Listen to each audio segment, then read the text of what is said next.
नमस्ते दोस्तों, आज हम बात करेंगे थलैवी मूवी के बारे में जिसे कंगना रनावत ने प्ले किया है। ये स्टोरी जे जयललिता की बायोपिक है। तो चलिए मूवी को स्टार्ट करते हैं। मूवी की स्टार्टिंग में हम विधानसभा का सीन देखते हैं जिसमें एम करुणानिधि साल का बजट पेश कर रहे होते हैं।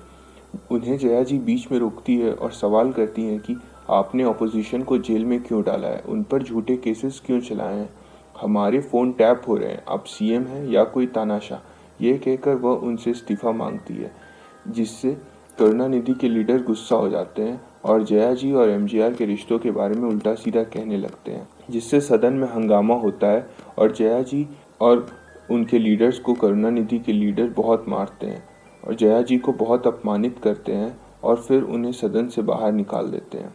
फिर जया जी उनको कहती हैं कि आज तूने और तेरे आदमियों ने जो मेरा अपमान किया है वैसा ही चीरहरण कौरवों ने द्रौपदी का किया था। वो सत्ता की लड़ाई भी वो जीती थी और यह सत्ता की लड़ाई भी मैं जीतूंगी, क्योंकि महाभारत का दूसरा नाम है जया। आज मैं शपथ लेती हूँ कि इस सदन में सिर्फ मुख्यमंत्री बनकर लौटूंगी। फिर कहानी कुछ साल पहले शिफ्ट होती है, जहां हम देखते हैं एमजीआर अपनी फिल्म की शूटिंग के बाद लोगों से मिलने आते हैं। उनके साथ उस फिल्म की हीरोइन भी होती है। हीरोइन एमजीआर से नज़दीकियां बढ़ा रही रहती है, तो वीरप्पन, जो कि एमजीआर का सबसे खास और भरोसेमंद आदमी है, वो दूर खड़ा उन्हें देख रहा रहता है। फिर वो हीरोइन को बुलाता है और उन्हें एमजीआर से दूर रहने को कहता है। वो कहता है कि एमजीआर के साथ आप शूटिंग में गले लगाइए, उनसे नज़दीकियाँ बढ़ाइए, जो चाहे वो करिए, पर पब्लिक में नहीं, क्योंकि लोगों के लिए एमजीआर हीरो नहीं भगवान है और भगवान के तो हम दर्शन करते हैं। पर हीरोइन उन्हें एटीट्यूड दिखाकर बीच में मूवी छोड़ने की धमकी देती है और फिर वहाँ से चले जाती है। दूसरे दिन वीरप्पन हीरोइन को सेट पर बुलाता है और उसके सारे मूवी के क्लिप चला देता है और कहता है कि एमजीआर से बढ़कर, उनकी इज्जत से बढ़कर मेरे लिए कुछ भी नहीं है। अब मेकर्स को नई हीरोइन मूवी के लिए चाहिए थी, जिसके लिए वो जया जी का नाम सजेस्ट करते हैं। तो वीरप्पन जया जी का नाम लेकर एमजीआर के पास जाता है और एमजीआर भी इसके लिए मान जाते हैं। फिर जब शूटिंग स्टार्ट होती है तो एक एक्टर को चोट लग जाती है। तब एमजीआर उसके सारे खर्चे उठाने की बात करते हैं। तो इसे देखकर जया जी के मन में एमजीआर के लिए रिस्पेक्ट बहुत बढ़ जाती है।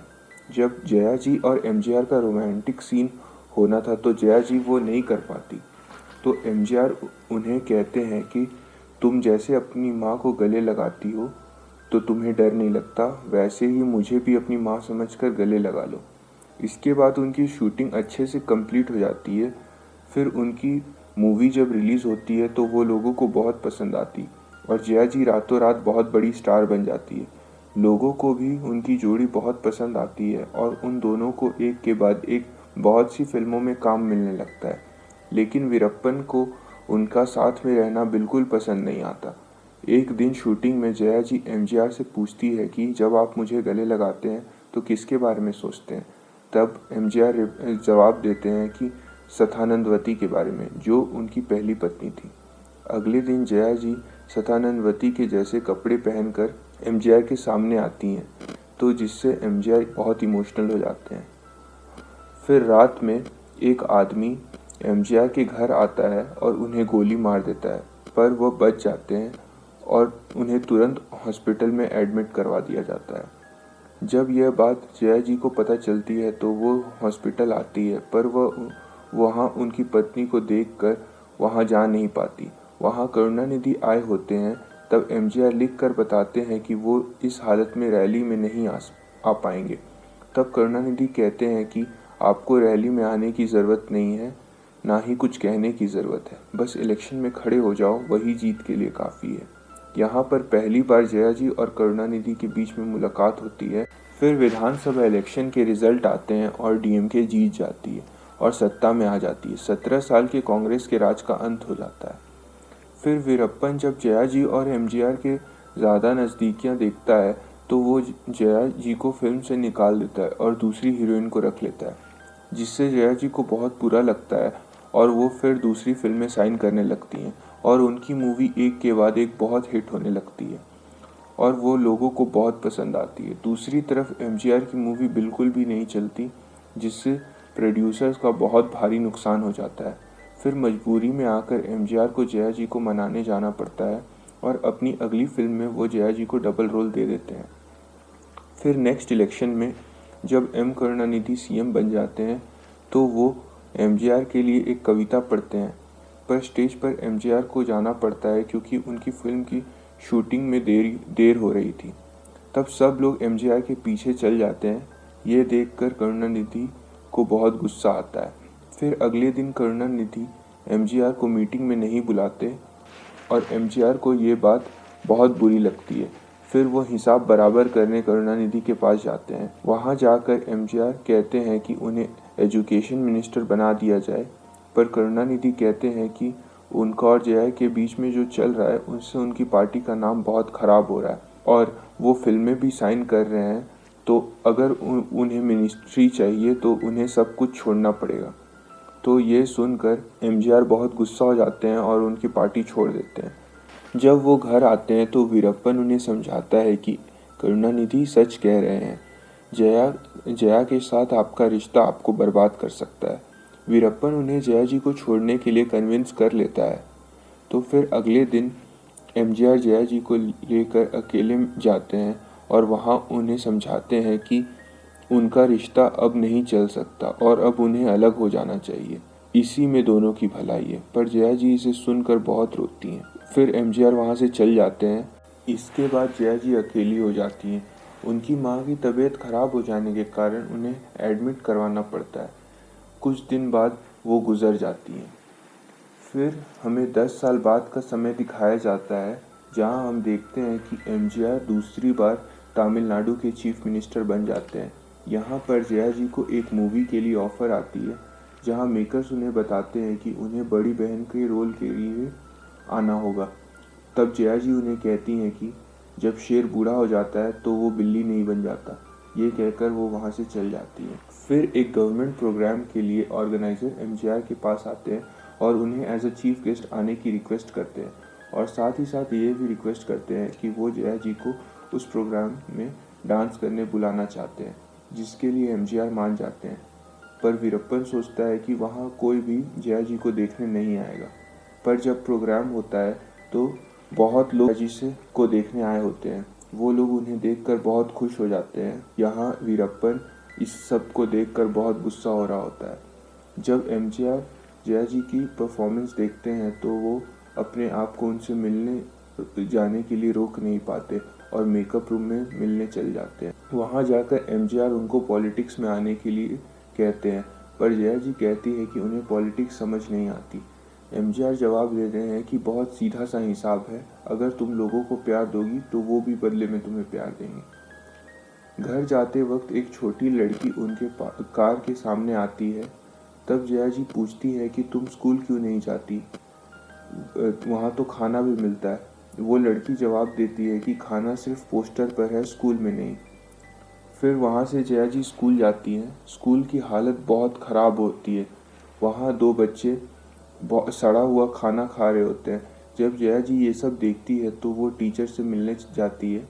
वो लोग जया जी का बहुत अपमान करते हैं और फिर वहाँ से जाने को कहते हैं। अगले दिन जया जी वही खाना लेकर एमजीआर के पास जाती है और उन्हें खाने को कहती है। तब आती है कि स्कूल में यही सब खाना मिल रहा है।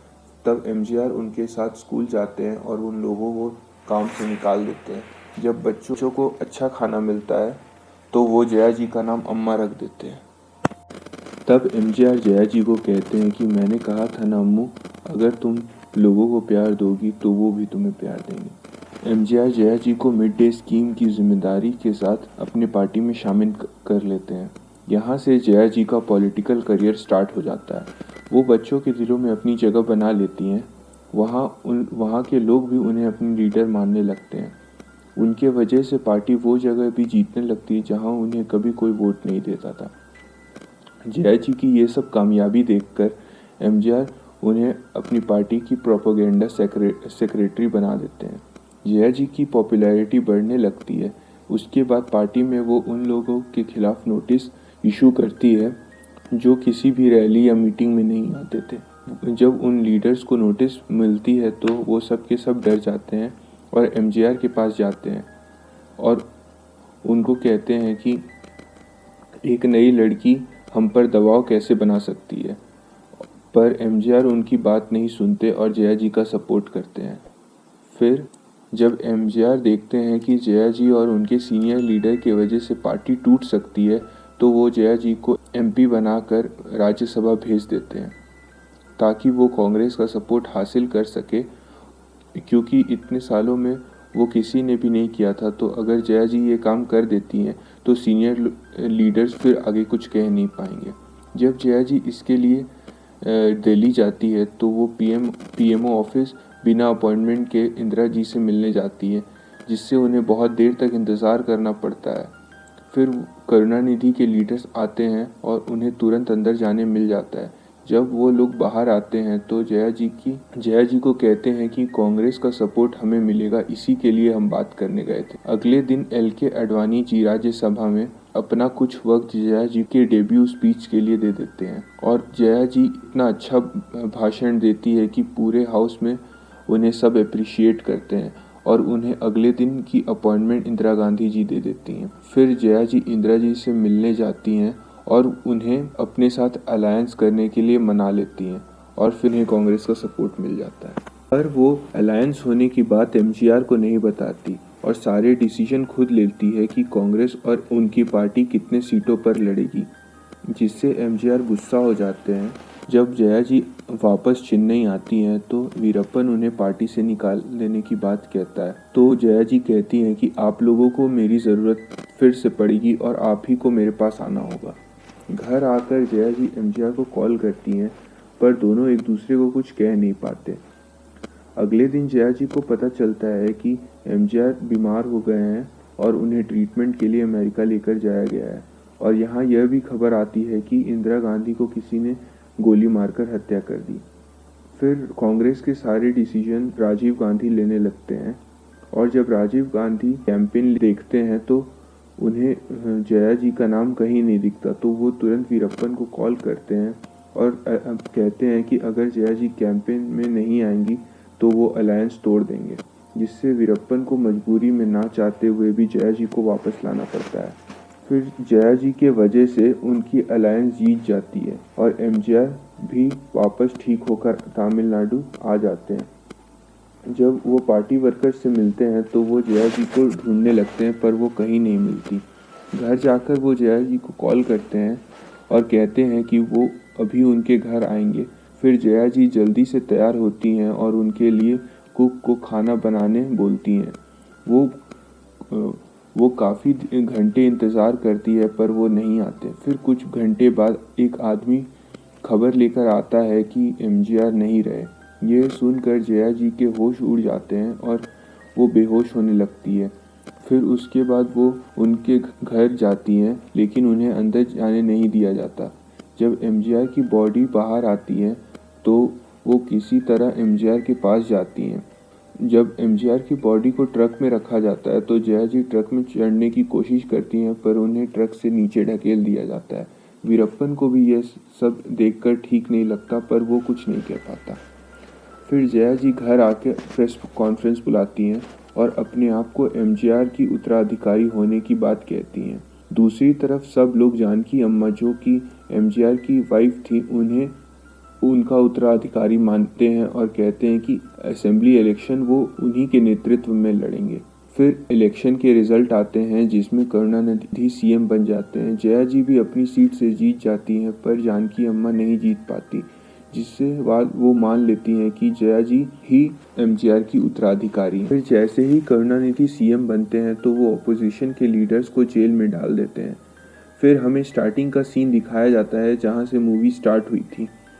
जब ये सब वीरप्पन अपने टीवी पर देखता है तो उसे बहुत ख़राब लगता है, तो वो जया जी से मिलने और उनसे माफ़ी मांगने चल जाता है। फिर जया जी उन्हें माफ़ कर देती हैं और पार्टी में साथ जुड़ने के लिए कहती हैं।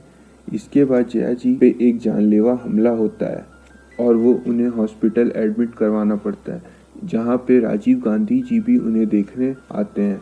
और फिर जनरल इलेक्शन का समय आ जाता है। फिर राजीव गांधी वीरप्पन से कहते हैं कि इस हालत में जया इलेक्शन नहीं लड़ पाएगी। तब वहाँ जया जी आती हैं और कहती हैं कि युद्ध में हम घायल तो हो सकते हैं, पर पीठ दिखाकर भाग नहीं सकते। उनकी ये हिम्मत देखकर राजीव गांधी कन्विंस हो जाते हैं और साथ में अलायंस कर देते हैं और इलेक्शन कैंपेन अब स्टार्ट होता है और दोनों पार्टी अपने मुद्दे बताती है और अपने ओपोनेंट को जमकर आलोचना करती है। जया जी के साथ कांग्रेस का सपोर्ट रहता है और वो इलेक्शन के लिए बहुत मेहनत करती है और फिर खबर आती है कि राजीव गांधी जी की हत्या हो गई। यहाँ जया जी के लीडर इस बात से बहुत डर जाते हैं क्योंकि वो सब राजीव गांधी के कहने पर आए थे। अब उनके पास कोई बड़ा चेहरा ना होने के कारण उन्हें लगता है कि वो अब इलेक्शन नहीं जीत पाएंगे। जब जया जी उनकी बात सुनती है तो अपनी सारी संपत्ति इस इलेक्शन में लगा देती है। फिर वोटिंग का समय आता है तो बड़ी संख्या में लोग वोट करने निकलते हैं। इसके बाद रिजल्ट का समय आता है और जया जी की अलायंस बहुत भारी बहुमत से जीत जाती है। यह बात जब करुणानिधि को पता चलती है तो वो रिज़ाइन कर देते हैं। इसके बाद जया जी सीएम की शपथ लेती है और फिर वो अपने सभा आती है जहां उन्होंने कसम खाई थी कि वो सीएम बनकर ही लौटेगी। फिर वो अपने ऑफिस में एमजीआर की फ़ोटो देखती है तो उन्हें याद आता है कि वो उन्होंने कहा था कि अगर तुम लोगों को प्यार दोगी तो वो भी बदले में तुम्हें प्यार देंगे। उसके बाद उनके पार्टी के लीडर उनसे मिलने के लिए आते हैं तो जया जी उन्हें कहती है कि एक बात याद रखना, मुझे माँ समझोगे तो मेरे दिल में जगह मिलेगी और मुझे सिर्फ एक औरत समझोगे तो तुम्हें। ये कहते ही सब लीडर उनके सामने झुक जाते हैं। इसके बाद मूवी ख़त्म हो जाती है। ये फिल्म मुझे बहुत अच्छी लगी। मूवी से ज़्यादा अच्छी मुझे कंगना रनावत की एक्टिंग लगी। अगर आपको यह वीडियो अच्छी लगी तो प्लीज़ इसे लाइक, शेयर और सब्सक्राइब कर दीजिए।